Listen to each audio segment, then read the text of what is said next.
saber que você está fazendo algo para Deus, né?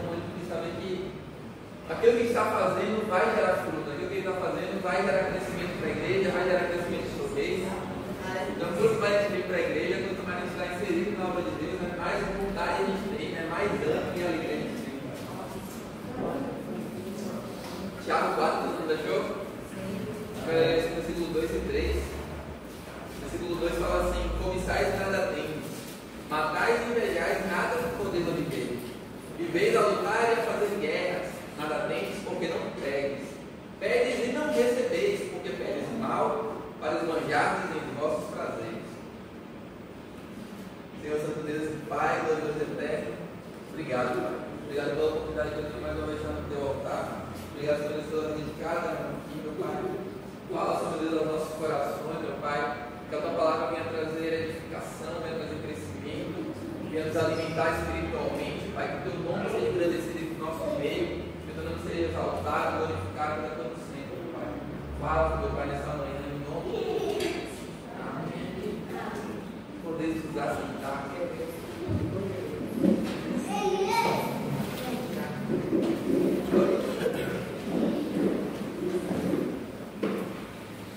A pastora tinha pedido, né, para a gente fazer um resumo, do que foi as séries que a gente fez, né, da EBD. E aí, a série que eu fiz durante o mês de setembro foi oração, jejum, palavra e unidade. E hoje eu vou fazer um resumo dessa série de 4 palavras do mês de setembro. Mas que Deus possa trazer também algo novo, né? Trazer uma palavra nova, que possa, mesmo ouvindo os mesmos versículos, ter um entendimento superior, um entendimento maior. Amém? Então a gente leu aí Tiago 4:2, né? Tiago 4:2, Tiago fala sobre 2 tipos de pessoas, né?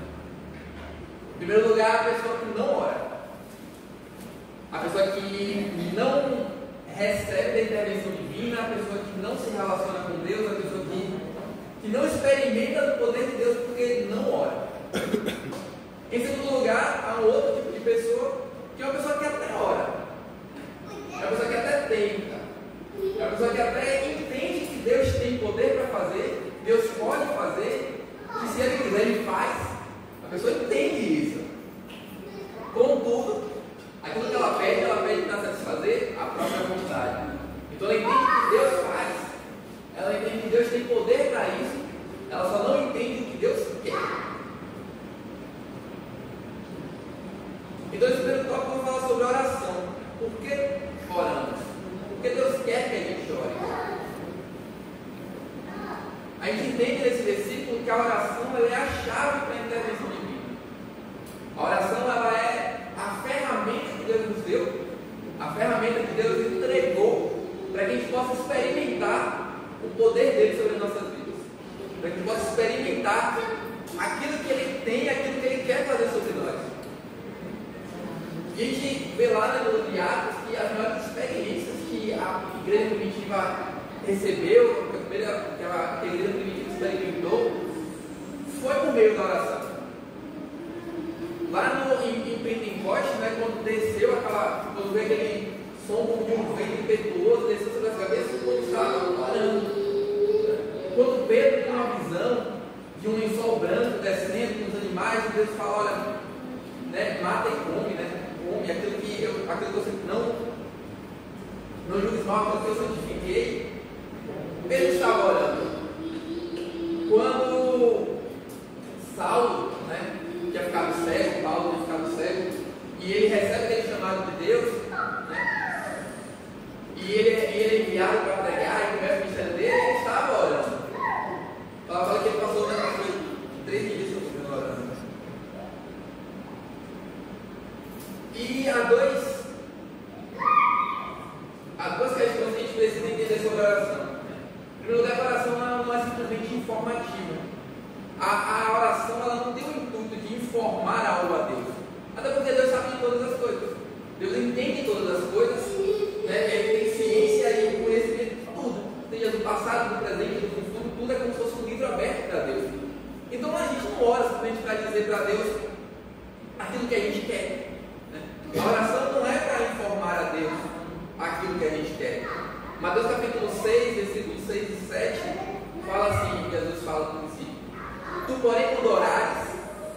teu quarto e fechada a porta, orarás a teu pai, que está em secreto.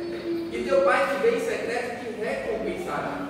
E orando, não useis de vãs repetições, como os gentios, porque presumem que pelo seu muito falar serão ouvidos. Então Jesus estava ali ensinando, explicando que a oração não é porque você vai falar muito, eu vou falar, até Deus não aguentar mais, eu vou apurrinhar Deus, eu vou ficar eu quero, como se fosse uma criança birrenta, sabe, se joga no chão, eu quero até Deus fazer. Nós não somos crianças birrentas, nós somos pessoas maduras.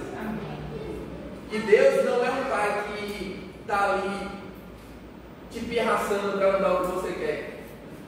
Deus é um pai que entende aquilo que é o melhor para a sua vida. E Ele vai dar aquilo que é o melhor para você. Então não é. A gente lembra, né, da parábola do inimigo, né? Da parábola da vesícula, do vizinho com oportuno. A gente lembra dessas parábolas porque eles tinham alguém que, de tanto insistir, conseguiu. Mas ele não está comparando essas pessoas no sentido de que Deus é o juiz inimigo, Deus é o vizinho. Não. Ele está falando, se até o juiz inimigo, o juiz mau, por ser tão insistente, por haver alguém tão persistente falando com ele, entregou algo bom para aquela senhora, será que Deus, que é tão bom, não vai realmente, ele realmente não quer nos entregar algo bom?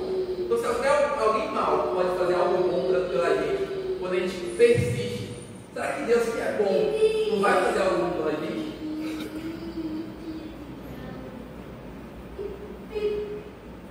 Lucas 18, Deus começa, né, falando sobre, disse-lhe Jesus uma parábola sobre o dever de orar sempre e nunca esmorecer. Então essa parábola, né, do inimigo, era esse título, era assim que começa, o dever de orar sempre e nunca esmorecer. Esmorecer o quê? Desanimar, se entristecer. Então muitas vezes as pessoas estão orando e, eu estou orando há tanto tempo, eu estou querendo há tanto tempo, não vai acontecer, e desiste, e esmorece. Mas a oração, a persistência, ela testa o nosso coração, ela molda o nosso coração conforme a vontade de Deus. Quando a gente está orando, não é Deus que muda, somos nós que mudamos. Quando eu quero algo, vou dar um exemplo aqui, o casalzinho, o menino quer namorar com a menina, aí fica lá, não, eu quero namorar, você tem certeza? Sim, eu amo, é o amor da minha vida, eu vou casar com essa menina. Você tem certeza? Tenho, com toda certeza. Passou um mês, cada dia. Não vai saber, deu certo, não é assim que acontece sempre, que vem direto isso, né? Porque o coração é completamente volátil. Mas quando a gente coloca o nosso coração em Deus e a gente está ali orando, Deus fala, eu falo assim, Deus, eu quero casar com Maria. Aí Deus fala, continue orando, mas não é Maria, é Janine. Deus, mas eu amo, mas Maria é a mulher da minha vida. Eu continuo orando, mas não é Maria. Até o momento que eu vou orando e, poxa, mas tem Janine, né? Poxa, então eu acho que não é bem Maria, eu acho que Deus, eu acho que eu Deus vai mudando o nosso coração, Ele vai moldando o nosso coração né? Isso, conforme a vontade dele, né? Essa é a palavra. Mas Ele vai moldando o nosso coração enquanto a gente ora. Enquanto a gente vai. A questão é que Jesus, né, nos ensina a não desistir de orar. A gente deve persistir orando. Em Isaías 62, versículos 6 e 7, está falando assim, sobre os teus muros, ó Jerusalém, os guardas. Deus está falando sobre os teus muros, Jerusalém, eu os guardas, que todo dia e toda noite jamais se calarão. Vós, os que fareis lembrar do Senhor, não descanseis. Os guardas farão lembrar ao Senhor da promessa que Ele fez. Ele continua assim, nem deixa aí o descanso até que restabeleça Jerusalém e a ponha por objeto de louvor na terra. Então Deus fala que Ele colocou sobre os muros de Jerusalém atalaias, guardas, que continuamente de dia e noite estariam ali orando até quando? Até que a promessa de Deus se cumprisse. Mas Deus esqueceu da promessa? Precisa alguém ficar lembrando? Não. A gente não ora para que Deus se lembre, a gente ora para que o nosso coração permaneça firme, para que o nosso coração permaneça persistente. É a gente dizendo para Deus: Deus, eu não me esqueci da tua promessa. Deus, eu sei que o Senhor disse que Jerusalém vai ser restaurada. Deus, restaura Jerusalém. Deus, eu sei que o Senhor disse que meu casamento será restaurado. Restaura meu casamento. Eu não me esqueci da tua promessa. Eu não me esqueci daquilo que o Senhor disse.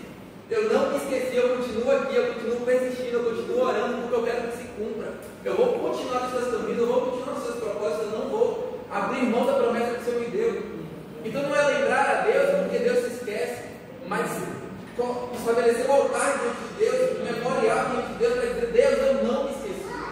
Deus, eu sei que o Senhor não mente, o Senhor vela com a tua palavra para cumpri-la, e eu não me esqueci da promessa que o Senhor me fez, e eu não vou parar no meio do caminho. Então a questão não é lembrar a Deus, mas é permanecer firme nos propósitos dele. E em segundo lugar, sobre oração, é entender que a vontade de Deus é soberana. Ah, mas se a vontade de Deus é soberana, Deus faz o que quer. Deus faz o que quer. Então se Deus faz o que quer, por que eu oro? Por que eu tenho que pedir a Ele para Ele fazer aquilo que Ele quer? Se Ele já quer fazer, se Ele já vai fazer, independente da minha vontade, então não preciso orar. Se Ele fala que Ele mata que é Ele quem mata, que é Ele quem cura, que é Ele quem fere, né, que é Ele quem cura. Você está dizendo que é Ele que faz, que é Ele que dá a vida, então não precisa orar. Por que eu oro? Mas não é bem assim. A palavra fala, e a gente vê em vários versículos, mas Josué 10, 14 é bem específico com relação a isso.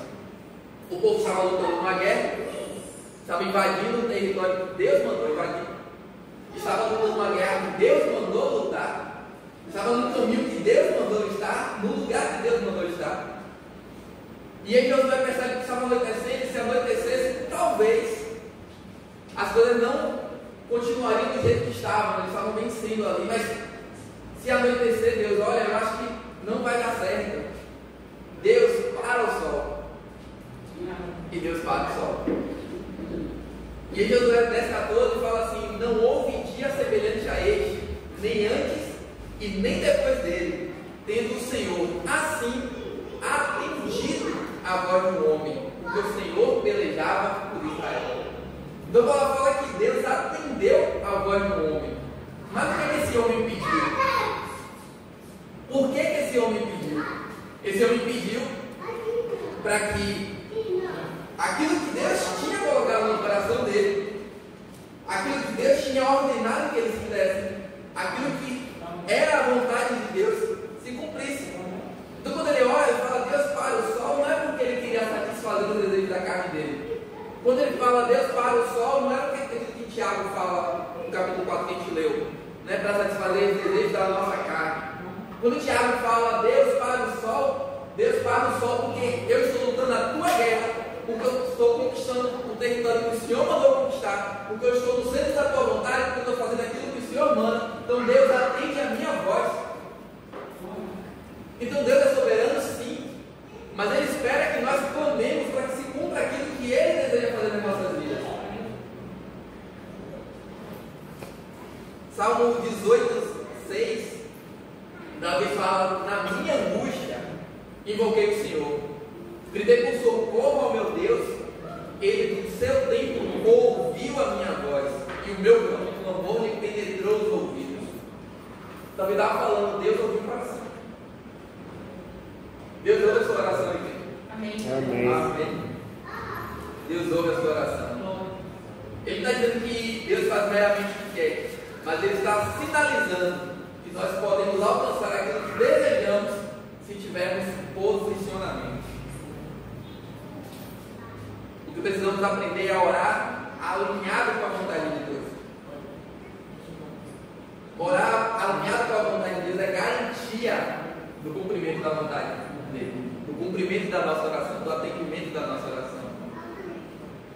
Salmos 8,4 fala assim, né, que é o homem para que te lembres, que é o filho do homem para que o visites. Fizeste, no entanto, um pouco menor do que Deus, e de glória e honra o coroaste. Deste-lhe o domínio sobre as obras das suas mãos, e sobre os seus pés tudo me puseste. Então, o que a gente ora? A gente ora por quê? por uma questão de legalidade, por uma questão de jurisdição. Como assim, Juan?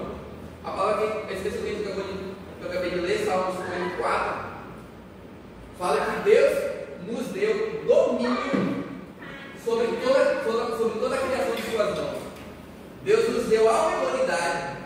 Lá em Gênesis, Deus fala, né? Dominai, e o homem fala, dominai sobre as aves do céu, dominai sobre os animais da terra. E esse domínio não é puramente físico, é um domínio completo, não só no âmbito físico, mas no âmbito espiritual. E aqui o salmista fala, né? Deste domínio sobre as obras da tua mão, sobre os seus pés, tudo lhe puseste. Então Deus empoderou o homem de autoridade.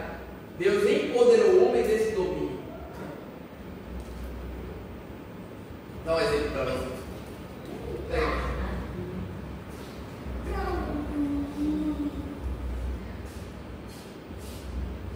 Fique, Lucas.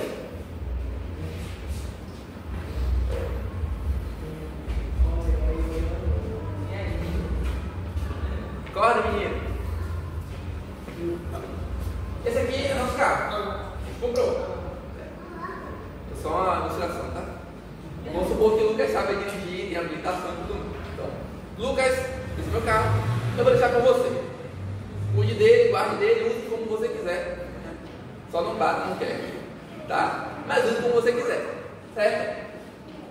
Eu entreguei o domínio desse carro para Lucas. Lucas agora ele é responsável por esse carro. Ele é responsável por aquilo, mas ele pode usar do jeito que ele quiser. Mas isso quer dizer que ele pode passar a salva dele? Isso quer dizer que ele pode bater o carro que ele quiser? Ele tem responsabilidade sobre isso. O Deus estava falando, olha, igreja, eu lhes dei domínio sobre a terra. Mas esse domínio ele vem atrelado a uma responsabilidade.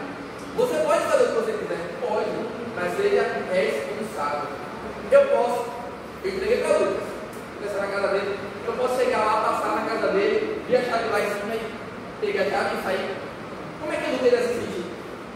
Imagina o Lucas voltando e olhando, ué, cadê a chave? Está sob minha responsabilidade. Sumiu agora, roubaram a chave do carro, roubaram o carro. Se até pra gente, que somos vários, acha isso um absurdo, acha que isso não, isso é falta de educação. Como é que eu emprestei algo a ele, dei na mão dele, e quando ele não estava olhando, eu simplesmente tomei. Deus não faz assim. Deus nos deu autoridade, Deus nos deu domínio sobre a terra, nos deu responsabilidade. E até para ele tomar aquilo que ele nos deu, ele fala, olha, você quer que, Lucas, Juan, eu preciso que você faça algo no carro. Eu falei, você quer que eu faça algo no carro, Lucas? Quero, eu me peço. Não, aqui, ó, eu preciso que tal dia, tal hora, eu preciso que você faça isso no carro. Eu vou falar, tá bom, Lucas, então eu vou lá, vou pegar a chave do carro, que você está me pedindo, e vou fazer tal coisa. Estão entendendo? Então o que é a oração? A oração é isso, é quando a gente pede a Deus, olha Deus, eu sei que o Senhor me deu domínio sobre a terra, eu sei que o Senhor me deu domínio sobre os mundos espirituais, sobre o reino, sobre, né? O Senhor me deu autoridade espiritual nessa terra, o Senhor disse que era para eu dominar sobre as aves do céu, sobre os animais da terra, o Senhor disse que eu tenho domínio sobre, eu tenho autoridade. Obrigado, meu. Eu tenho autoridade sobre a terra. Mas Deus, eu te peço, Pai, me dá poder, me dá essa autoridade para que se cumpra a tua vontade. Foi o que Josué fez. Deus, eu sei que o Senhor mandou ganhar essa guerra é tua. Esse carro é teu, essa batalha é tua. Então, Senhor, me ajuda a vencer essa batalha. Senhor, me ajuda, Deus, que ajuda, Josué. Quero ajuda, Pai, eu preciso, porque sozinho eu não consigo. Então eu vou parar o sol, eu vou parar a lua, eu vou parar a terra, eu vou parar o tempo. Não importa o que aconteça, Josué, eu vou fazer aquilo que você está me pedindo, porque aquilo que você está me pedindo está dentro do escopo, está dentro daquilo que é a minha vontade. Amém. Então, a autoridade que Deus me deu, ele não toma, ele não vai simplesmente te cortar aquilo que ele te deu para fazer. Né? Mas enquanto você estiver dentro do escopo, dentro da vontade, dentro do plano de Deus, aquilo que você pedir, ele vai fazer. Mas a gente precisa pedir, a gente precisa orar, a gente precisa, é uma necessidade, a gente precisa. Ele não vai fazer as coisas mesmo que a gente quer. E uma coisa que eu aprendi é que isso é até duro de se ouvir, mas Deus não atende necessitados. Deus não atende necessidades. Deus atende fé. Deus atende adorador. Quantas pessoas a gente vê na igreja passando por dificuldades, ou até no mundo mesmo, a gente vê pessoas passando por dificuldades e a gente pensa, caramba, tem pessoas que parecem que tem tanto e recebem ainda mais, e pessoas que parecem que não tem nada e até o pouco que tem lhes é tirado. Por que isso acontece? Por que é assim? Porque Deus não atende necessitados. Deus atende adoradores. Deus atende fé.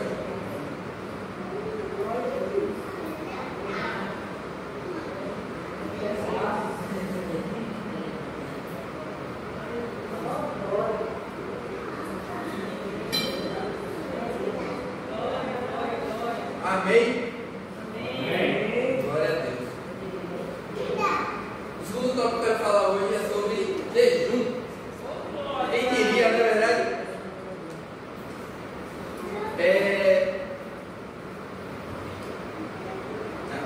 Lucas 5. Poderia abrir? Por favor.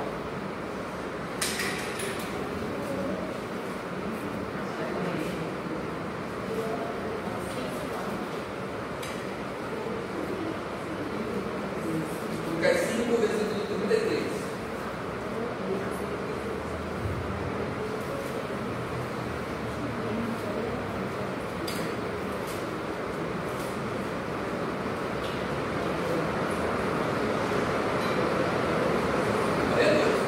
Oh, glória. Amém, professor? Fala assim: disseram-lhe eles, os discípulos de João, e bem assim dos fariseus, frequentemente jejuam e fazem orações. Os presos, entretanto, comem e bebem. Jesus, porém, lhes disse: podeis fazer jejuar os convidados para o casamento, enquanto está com eles o noivo? Dias virão, contudo, em que lhes será tirado o noivo naquele dia, sim, jejuarão. Também lhe disse uma parábola: ninguém tira um pedaço de veste nova e põe em veste velha, pois a cara nova e o remendo da nova não se destacam. E ninguém põe vinho novo em ovos velhos, pois o vinho novo romperá os ovos, e tornar-se-á o vinho, e os ovos se estragarão. Pelo contrário, o vinho novo deve ser posto em novos ovos, e ambos se conservam.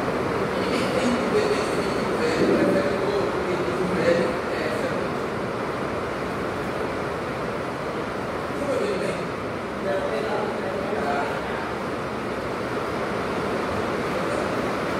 Acho que é porque esse também paga aqui toda virada.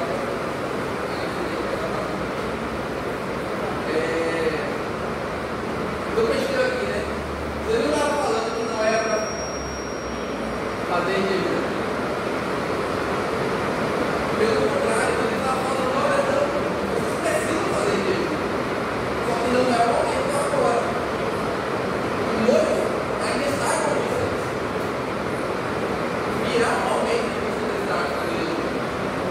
E esse momento é quando o noivo precisa virar. Então ele deixa claro. Então o que a gente faz?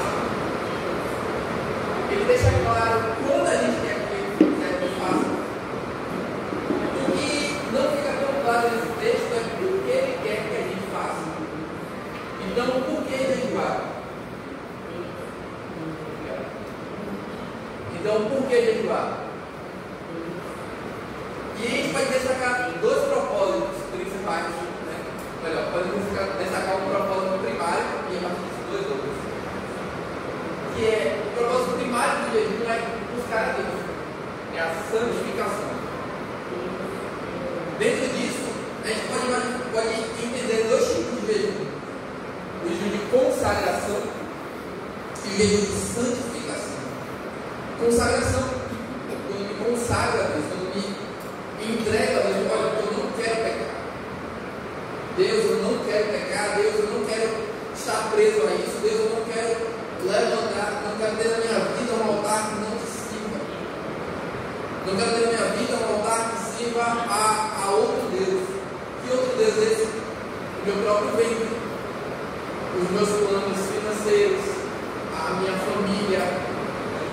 Então, esse primeiro tipo de jejum é de consagração. É você dizer: Deus, só há um altar na minha vida, esse altar é para te adorar. O segundo tipo de jejum é o jejum de arrependimento.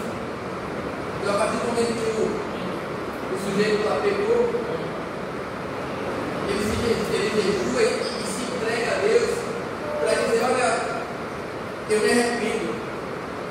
Olha, o que eu fiz, eu entendi que está errado. Eu não quero mais fazer isso. Tira de mim. Tira esse desejo, tira essa vontade, tira esse pensamento. Quando a gente lê aí Lucas 5, esse trecho é separado em duas partes.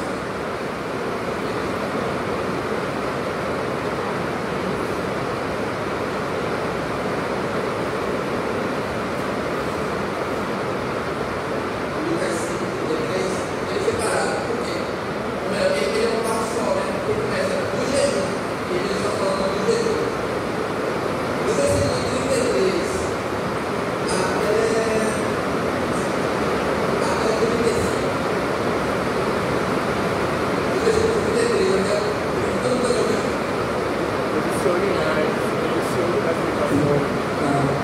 Do versículo 33 até o 35. Do versículo 33 até o 35, ele está falando sobre, ele está respondendo aos fariseus. Mas a partir do 36, ele começa, ele fala assim, no 36, também lhe disse uma parábola. Então a parábola que veio a seguir, ele continuava tratando do mesmo assunto, que é o jejum. Ele começou falando do jejum e continuou a falar do jejum. E ele conta duas parábolas. E na primeira ele fala: ninguém tira um pedaço de veste nova e põe em veste velha, pois rasgará a nova, e o remendo da nova não servirá a velha. E quando ele fala assim, ninguém põe vestes, né? Ninguém tira um pedaço da veste nova e põe na veste velha. Ele não está falando que ninguém é capaz de fazer isso. Não está falando de impossibilidade. Ele está falando de bom senso. Ele está falando de lógica. Ninguém que, não, eu tenho aqui uma roupa. Quando você sempre foi dizer a minha esposa, aí você chega com uma roupa nova para ela, uma roupa linda, vestido novo, lindo. E fala: como é que é um vestido novo, lindo? Ela fala: não precisa não, eu tenho aqui também esburacado, mas está botando um pedaço aqui, eu só preciso de um pedaço aqui para colar aqui. Então, corta um pedaço aí dessa roupa e bota aqui. Porque vai aprender, quem faz isso? Ninguém faz isso, não faz sentido. Ninguém pega um pedaço de uma roupa velha para botar uma roupa nova, porque vai ficar feio. Não faz nem sentido, vai ficar estragado, vai estragar o resto da roupa. Vai fazer aquela roupa de São João, né? Toda remendada. Ninguém faz isso. E a segunda parte, ele continua e ele fala a mesma coisa com outras palavras, né? Ninguém põe vinho novo em odres velhos, pois o vinho novo romperá os odres, em tornar-se-á o vinho e os odres se estragarão. Então ele continua falando que ninguém pega vinho novo para botar no odre velho. Aleluia. Por quê? Porque não faz sentido. O que é o odre? O odre, para quem não sabe, é uma bolsa de couro.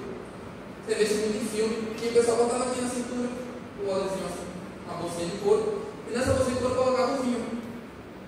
Quando o vinho é novo, você coloca dentro do odre, o vinho fermenta. Quando fermenta, aquele odre ele cresce, né, estica. Então, se a bolsa, o couro, já estiver velho, estiver ressecado, a bolsa se rasga e a pessoa perde todo o vinho. Mas se o odre for novo, ele vai suportar ali e o vinho vai se tornar velho. E aí, como a palavra fala, ninguém prefere todo mundo bebendo vinho velho, ninguém vai preferir o novo. Porque aquilo que foi testado, aquilo que foi experimentado, aquilo que passou no tempo, no teste da prova do tempo, aquilo que passou na prova do tempo, é sempre melhor do que aquilo que não passou. Então, ele não está falando que a pessoa não pode fazer isso, ele está falando que não faz sentido fazer isso. Agora, o que isso tem a ver com o jejum? O que isso tem a ver com o jejum?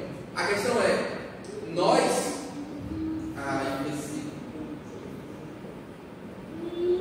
Romanos 12, versículo 1 e 2, fala assim: rogo-vos, pois, irmãos, pelas misericórdias de Deus, que apresenteis o vosso corpo por sacrifício vivo, santo e agradável, que é o vosso culto racional, e não vos conformeis com o presente século, mas transformai-o pela renovação do vosso entendimento, para que experimenteis qual seja a boa, agradável e perfeita vontade de Deus. Quando Jesus continua falando, no caso, o título era jejum, e quando ele continua falando das parábolas ali, o que ele estava falando? Ele estava falando, olha, o jejum ele tem um papel, né, essencial na transformação do homem. Nós precisamos, que a palavra fala, nos revestir de um novo homem, né? Temos um novo nascimento, precisamos ter uma nova vida, ser uma nova pessoa. A vontade soberana de Deus, a vontade perfeita de Deus, o novo de Deus, o Evangelho de Deus que veio com Cristo, ele não cabe numa roupa velha, ele não cabe num corpo velho, ele não cabe numa expectativa velha, ele não cabe num entendimento velho. A igreja fala que, né, que Deus nos dá uma paz que excede a todo entendimento humano, né? E eu gosto muito desse versículo, porque nós, como cristãos, muitas vezes passamos por situações em que temos atitudes diferentes, as pessoas olham e não entendem.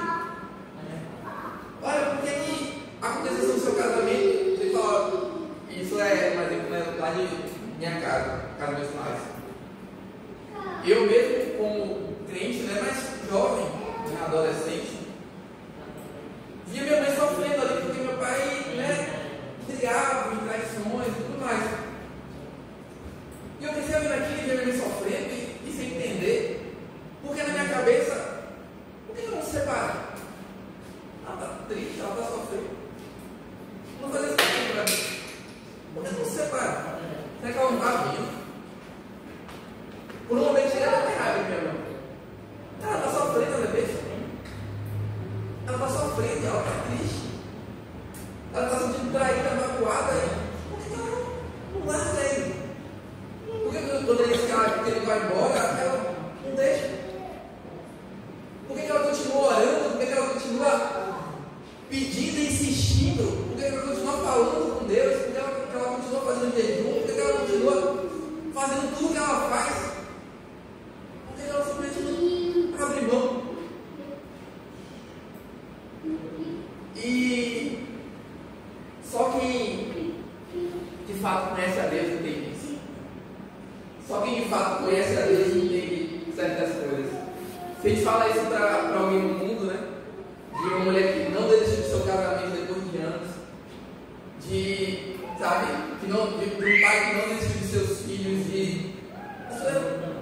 desiste, não faz sentido. Mas só quem conhece a Deus entende o propósito, entende que Deus não desiste, entende que Deus quer fazer, entende que Deus transforma, entende que Deus restaura, entende que Deus dá uma paz que excede a todo entendimento humano. Que paz é essa? Como é que você pode continuar sorrindo sem problema? Como você pode continuar, sabe? Como é que você pode continuar de pé? Como é que você pode continuar avançando? Olha tudo que aconteceu na sua vida, não faz sentido. Não faz sentido. Sentido só faz para quem está em Deus. E você recebeu uma nova vida, você recebeu um novo corpo, é isso, é transformar a sua mente. É você receber uma nova mentalidade, é você começar a enxergar as coisas não mais com olhos humanos, mas com olhos espirituais. É você começar a enxergar situações e entender que a nossa luta não é contra carne nem sangue, mas contra principados e potestades. É entender que a minha luta não era contra meu pai, não é contra minha mãe. A minha luta era contra Satanás que queria destruir a minha família. A minha luta não é contra o chefe que me persegue, a minha luta não é contra o vizinho que me ataca, a minha luta é contra Satanás, a minha luta é contra os mundos, as regiões do inferno. A minha luta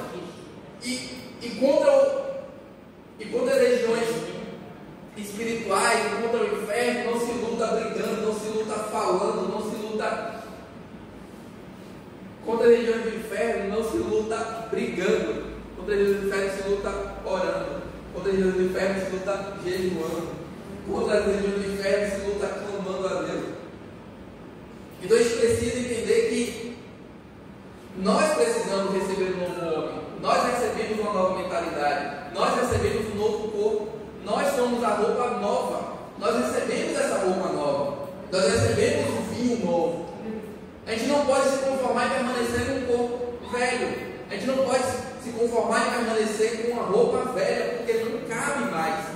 Não cabe mais esse tipo de pensamento, não cabe mais esse tipo de atitude, não cabe mais.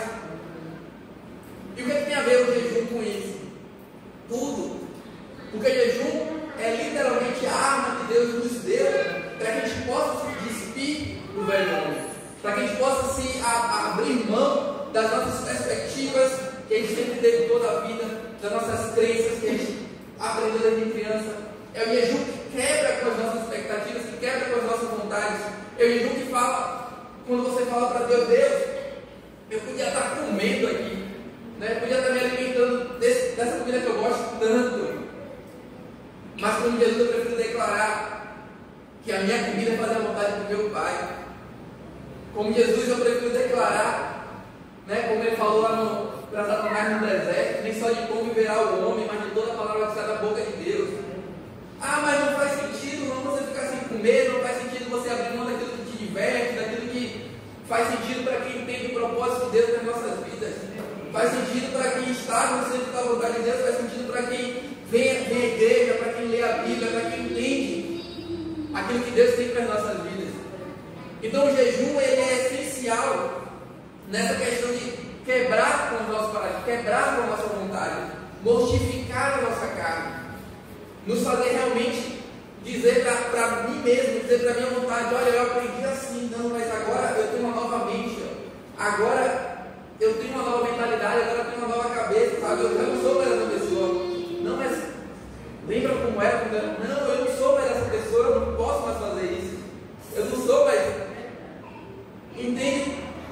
E o jejum é isso. O jejum nos transforma.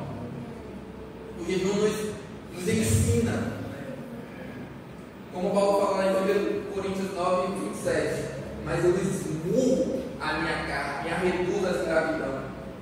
O que é o escravo? O escravo é aquele que está preso. O escravo é aquele que não tem liberdade. Então Paulo está falando, eu coloco a minha carne sobre a escravidão. A minha carne não tem liberdade. A minha carne não tem autoridade. A minha carne não pode fazer o que ela quer. Então quando a minha carne não pode fazer o que ela quer, quem pode fazer então? O meu espírito.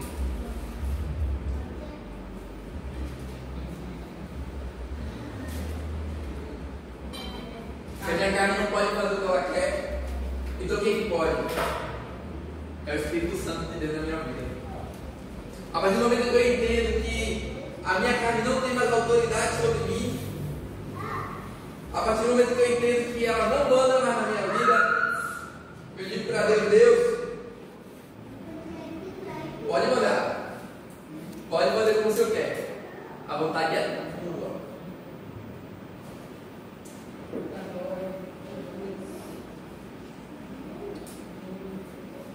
Jejum é sobre domínio próprio.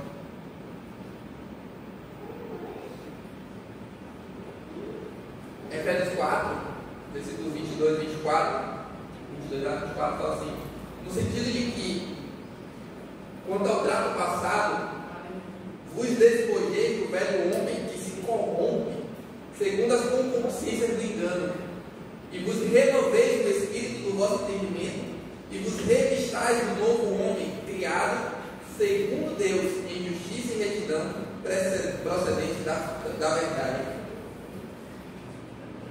Se despojei do velho homem que se corrompe, e vos revistais do novo homem, criado segundo Deus, em justiça e retidão, procedente da verdade.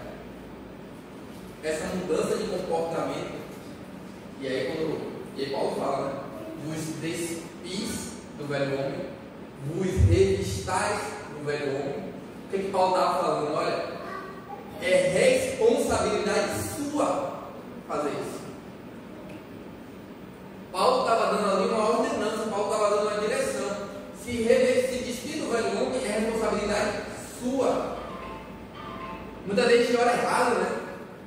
E às vezes eu não sei se vocês fazem isso, mas eu fico revisando as minhas orações. Às vezes eu falo algumas coisas assim, não, isso está certo mesmo. Então assim, o que eu peço a Deus? Senhor, manda o velho homem na minha vida. Senhor, mas o que a palavra nos ensina é que não é o trabalho de Deus matar o velho homem na nossa vida. Esse trabalho é nosso. O que a gente deve falar? Deus me ensina. Me ensina a mudar a minha perspectiva, me ensina a mudar os meus caminhos. Eu ia por aqui, Deus, eu vi a minha vida toda por aqui, mas esse caminho não é certo. Me ensina um novo caminho e eu volto para outro caminho. E Deus vai te direcionando, Deus vai te orientando. Então muitas vezes a gente deve pedir, e a gente quer que Deus faça aquilo que é trabalho nosso. Seria tão bom, né? Deus, me ajuda não me deixa mais pecar. Aí Deus fala, não, né? Esse que põe diante de vós. Mas como ele ainda não pode dar mal, mas eu te aconselho, escolhe a bênção. Deus sempre nos dá caminhos, Deus sempre nos dá direção, Deus sempre nos orienta. Deus até pega na nossa mão e vamos, filho, vamos por aqui. Mas a escolha é sempre nossa. O caminhar é sempre nosso. Dar um passo após o outro é sempre nosso. Colossenses 3,5 fala assim: fazei, pois, morrer a vossa natureza terrena, prostituição, impureza, paixão lasciva, desejo maligno e avareza, que é idolatria.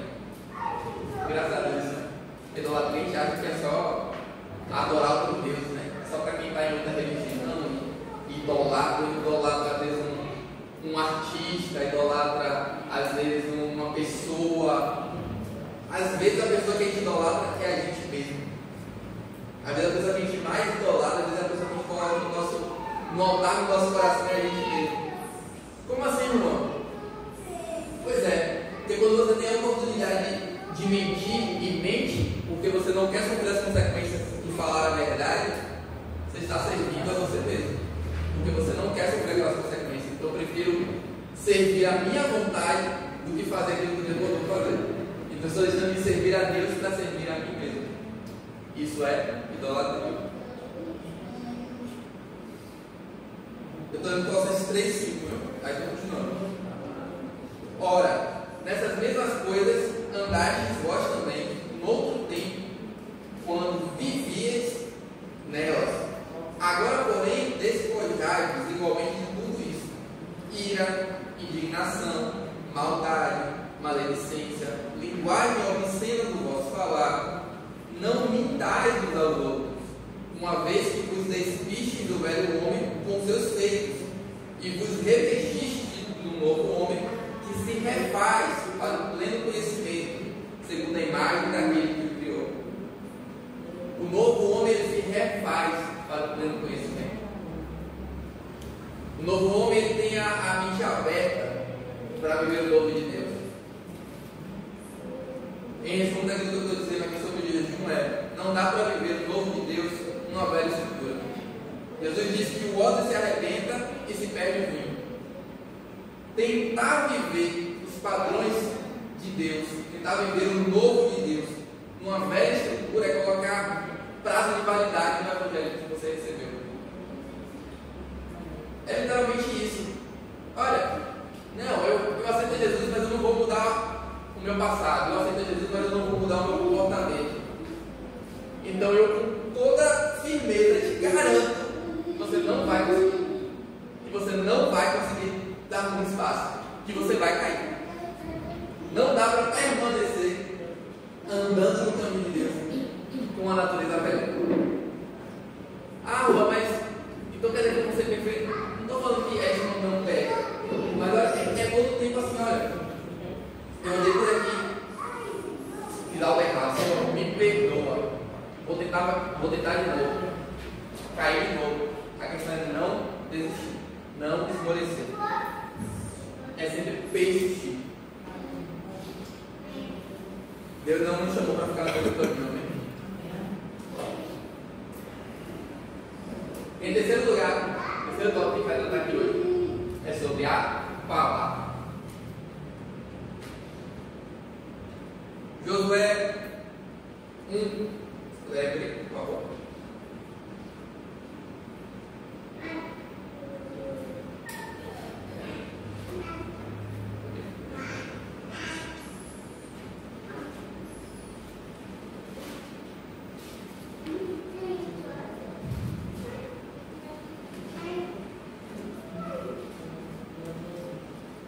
Josué 1.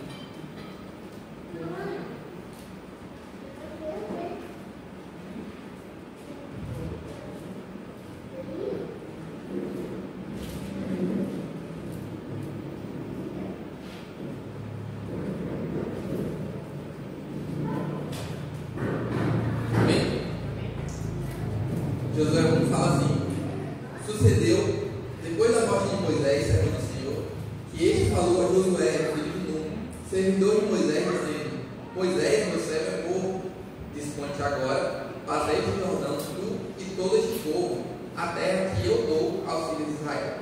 Todo lugar que pisar a planta do vosso pé, vos tenho dado, como eu prometi a Moisés. Desde o deserto e o Líbano até o grande rio, o Eufrates, toda a terra dos heteus e até o mar grande, para o poente do sol será o vosso limite. Ninguém te poderá resistir todos os dias da tua vida. Como fui com Moisés, assim serei contigo, não te deixarei, nem te desampararei. Ser forte e corajoso, porque tu farás este povo herdar a terra que, sob juramento, prometi dar a seus pais. Então, somente ser forte e muito corajoso, para teres cuidado de fazer segundo toda a lei que o meu servo Moisés te ordenou. Dela não te desvies nem para a direita, nem para a esquerda, para que sejas bem sucedido por onde quer que andares. Não cesse de falar deste livro da lei. Antes, medita nele dia e noite, para que tenhas cuidado de fazer segundo tudo quanto nele está escrito. Então farás prosperar o teu caminho e serás bem sucedido.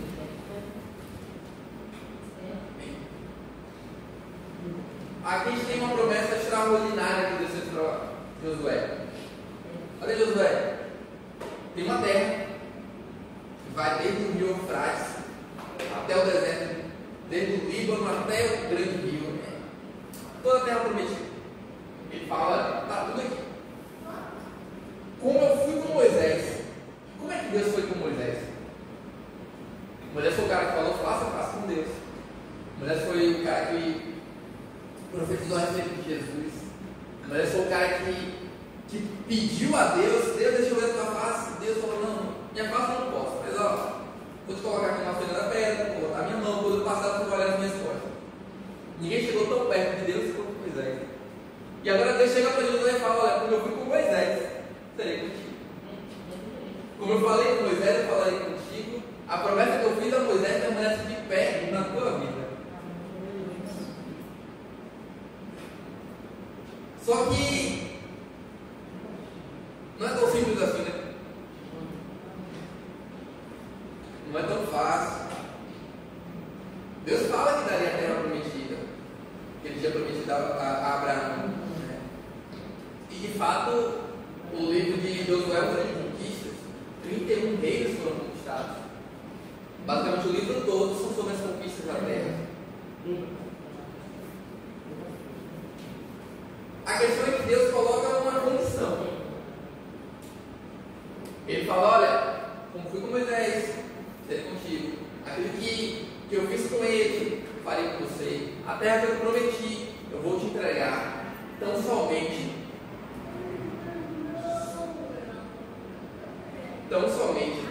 ser forte e muito corajoso, para teres um cuidado de fazer tudo segundo, cuidado de fazer segundo toda a lei que o meu servo Moisés te ordenou. Dela não te desvie nem para a esquerda nem para a direita, para que sejas bem sucedido por onde quer que andares. Então, toda a promessa que Deus tinha feito, toda a prosperidade que Deus tinha prometido, tudo aquilo que Deus tinha tinha planejado. Estava ali, ó. Está aqui. Né? Tudo aqui. O que é que você precisa, Deus? Precisa do seu pai? Seu pai. O que é que você precisa? Está tudo aqui. Mas o que eu te peço é: ser forte e corajoso para fazer tudo. Para pensar nesse livro. Medita nele de dia e de noite. E até uma música de Itália, no meio da administração, ele fala assim: sabe o que a Bíblia fala para a gente meditar de dia e de noite? É que se você medita, se você só medita de dia, você cai de noite. Se você só medita de noite, você cai de dia. Então eu vou permanecer de pé dia e noite. Por isso que eu medito a palavra de dia e de noite.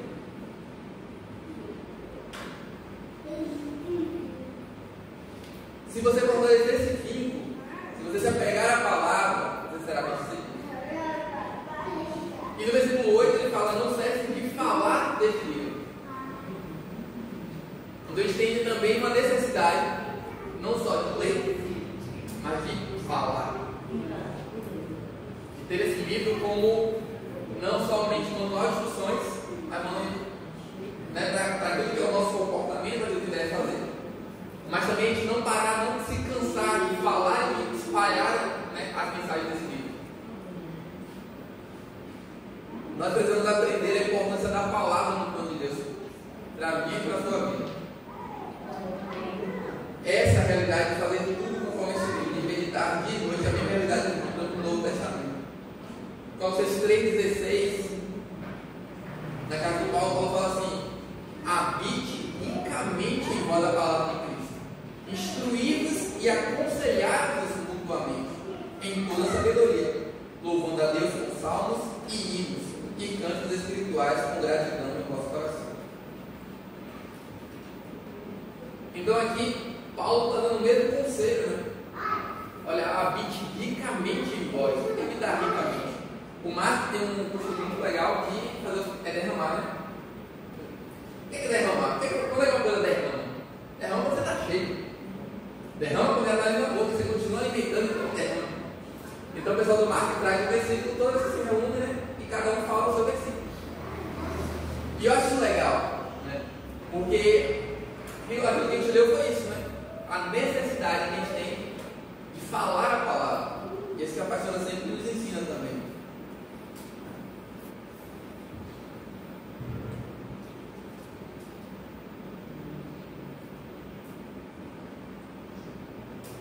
O pastor Edmilson da PSB aqui, ele ensinou que a palavra, na palavra se revela.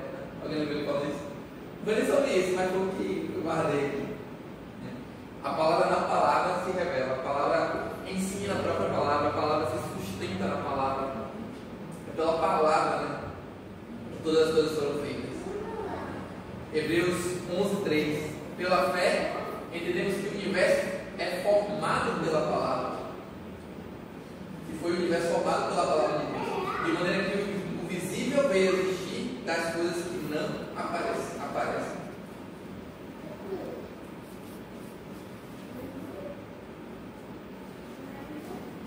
João 5,39, Jesus fala assim: examinai as escrituras, porque julgais ter nela a vida eterna, e são elas mesmas que testificam de mim. Então toda a palavra ela converge para Cristo, desde a criação, desde o Gênesis até o Apocalipse. Toda a palavra ela converge para Cristo. E engraçado que Gênesis foi muito antes de Cristo, Apocalipse veio muito depois dele, mas todos os livros apontam para a existência dele. 2 Timóteo 3, 16 e 17. Toda a escritura é inspirada por Deus e útil para o ensino, para a repreensão, para a correção, para a educação da justiça, a fim de que o homem de Deus seja perfeito e perfeitamente habilitado para toda boa obra. Infelizmente, muitas vezes a gente não está se valendo da palavra para ensinar, para exaltar. Muitas vezes as pessoas pedem a gente um conselho, pedem a gente uma direção, e por não estar de fato meditando essa palavra de noite, a gente não tem o melhor conselho para dar. Ela não sei nem falar. Mas a Bíblia ela tem direção para tudo na nossa vida. A Bíblia ela tem direção para qualquer problema que a gente tem. Mas a gente precisa se encher. nesse trecho que a gente leu aqui de Josué, a gente pode destacar 3 passos importantes. Primeiro, a confissão. Mateus 12, 36, 37, Jesus fala: digo-vos que toda palavra frívola que proferirem os homens, dela darão conta no dia do juízo final. Porque pelas tuas palavras serás justificado, e pelas tuas palavras serás condenado. Então a gente pode entender aqui que, bom, pelas tuas palavras serás condenado, ou pelas tuas palavras serás salvo. A gente pode entender o poder que há na nossa palavra, o poder que há quando a gente fala. Então tem 2 caminhos. Você pode falar aquilo que vem de você, ou você pode falar aquilo que está na palavra.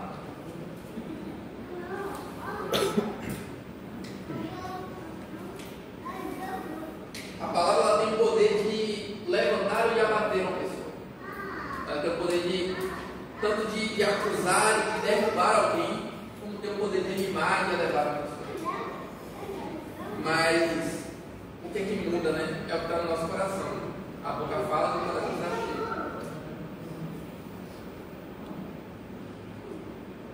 No Marcos capítulo 11, Jesus tem uma passagem e ele encontra uma figueira e ele passa pela figueira e tinha figos, né? E aí ele amaldiçoa a figueira, porque a figueira não tinha figo. E aí quando ele volta, né, Pedro fala com ele. Pedro passou pela figueira de novo e viu que a figueira tinha secado. E Pedro vai lá e fala com Jesus. Marcos capítulo 11, 20. Ao que Jesus lhe disse: tem fé em Deus, porque em verdade eu desafio que se alguém disser a este monte, ergue-te e lança-te no mar, e não duvidar no seu coração, mas crer que se fará o que se diz, assim será com ele. Então existe uma relação íntima entre palavra e fé. É engraçado que Jesus fala: olha, se disseres a esse monte, não é simplesmente se creres esse monte, não é simplesmente se você diz eu quero que esse monte, eu desejo. Não, se você crer, ordenar a esse monte. Eu quero falar, você está falando mais cedo, né? A necessidade que a gente tem de falar, a necessidade que a gente tem de ordenar ao mundo espiritual, né? De dar essa ordem ao mundo espiritual, de clamar, falar com Deus, né? De orar em alta voz. Então a gente tem essa necessidade, porque as Jesus nos ensina: se ordenares, se disseres a esse mundo. 2 Coríntios 4,13 fala: tendo porém o mesmo espírito da fé, como está escrito, eu criei, por isso é que falei. Também nós cremos, por isso também falamos. Então nós precisamos confessar aquilo que nós cremos, nós precisamos falar aquilo que nós cremos. Quando a gente fala, a gente edifica o nosso próprio coração e as coisas são a nossa volta. A gente precisa aprender a aconselhar através da palavra, a gente precisa aprender a instruir através da palavra, a gente precisa aprender a ensinar, né, através da palavra. Em segundo ponto, sobre a palavra, né, o primeiro foi confessar, o segundo é meditar. Salmos 1 fala assim: bem-aventurado o homem que não anda no conselho dos ímpios, não se detém no caminho dos pecadores, nem se assenta na roda dos escarnecedores. Antes do seu prazer está na lei do Senhor, e na sua lei medita dia e noite. Ele é como árvore plantada junto à corrente de águas, que no devido tempo dá o seu fruto. Guarde isso com vocês, a informação, que eu vou dar daqui a pouco. Ele é como árvore plantada junto à corrente de águas, que no devido tempo dá o seu fruto, e cuja folhagem não murcha, e tudo quanto ele faz será bem sucedido. Nós temos necessidade não só de ler a palavra, mas de meditar nela. E meditar nessa palavra dia e noite é o que vai nos garantir viver esse bom sucesso, né? Viver essa prosperidade. E em terceiro lugar, não só confessar, não só meditar, mas praticar aquilo que aprendemos. E Josué fala, né, ter o cuidado de fazer tudo o que está escrito na lei. Salmo 119,4 fala: Tu ordenaste os teus mandamentos para que o cumpramos à risca. A palavra foi dada, porque Deus espera que a gente obedeça. A palavra não foi dada por nada. Então aqui tem um livro aqui legal, leiam aí porque talvez sirva para alguma coisa. Quando Deus nos entrega a palavra, quando Deus nos dá a palavra dele, Ele espera que a gente cumpra, que a gente obedeça. Ele espera que a gente siga essa palavra.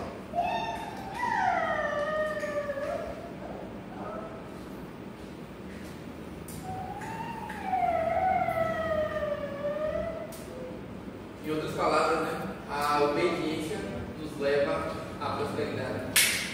A obediência nos leva a sermos bem-sucedidos naquilo que a gente faz. E para finalizar, um tópico que eu quero falar sobre a unidade.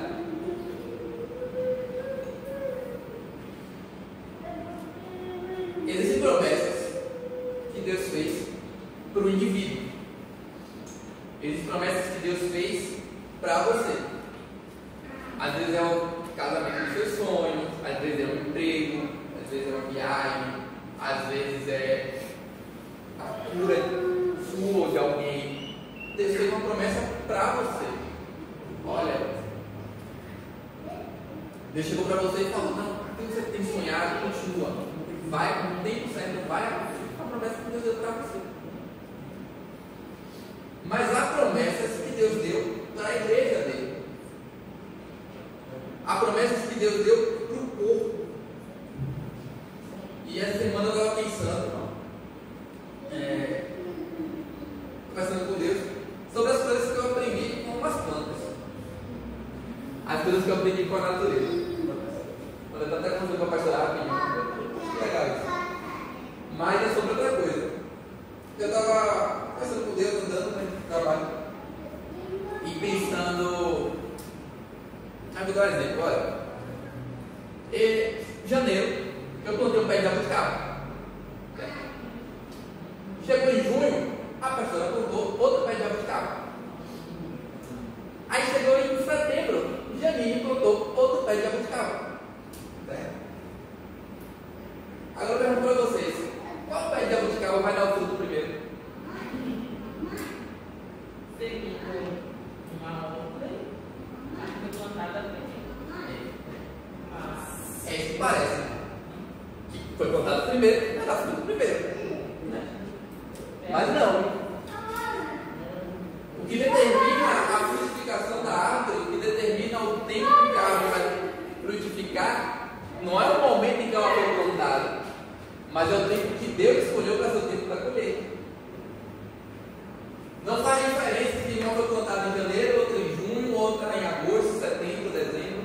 Não faz diferença muitas vezes se você está há 50 anos na igreja ou se você só tem 2 semanas. Não faz tanta diferença se você já leu a Bíblia 50 vezes ou se você já, sei lá, está aprendendo ainda sobre o Evangelho.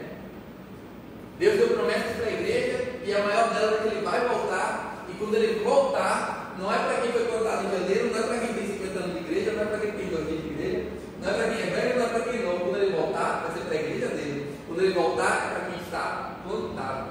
Aleluia. Então não importa quanto tempo você está, não importa quantas vezes você frutificou, ou se não ainda, e em determinados momentos você até colheu ali um fruto, em determinados momentos você até colheu ali o jabuticaba e se deliciou, porque Deus fez um milagre na sua vida, porque Deus. Mas o momento da colheita, o momento da frutificação, o momento da, sabe, a temporada da jabuticaba vai ser para todo mundo.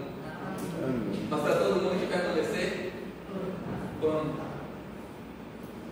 Por isso que eu pedi para vocês guardarem esse versículo que a gente leu. Salmos 1, 2. Ele é como árvore plantada junto à corrente de águas, que no devido tempo dá o seu fruto. O que determina a frutificação de uma árvore, não é o momento em que ela foi plantada. O que determina a frutificação de uma árvore é o tempo de Deus. Mas o que sim a ver com unidade? Tudo. Não estamos sozinhos. E não podemos agir como se estivéssemos sozinhos.